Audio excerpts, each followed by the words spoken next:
Selamu alaikum. Erdhi një sahabi i nderuar tek profeti Muhammed alayhis salam dhe i tha: "O i dërguar i Zotit, më këshillo me diçka që ta veproj dhe të më dojë Allahu dhe të më duan po ashtu edhe njerëzit."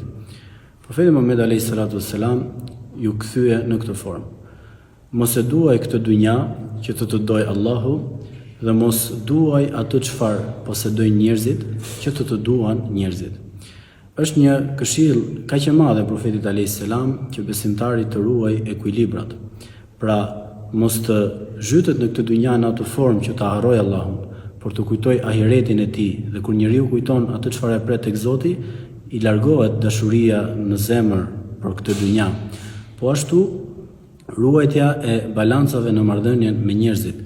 Mos kërko atë çfarë njerëzit posedojnë, po kënaqu me atë që Zoti i Lartësuar të ka dhënë që ti jesh falendërues, sepse po kërko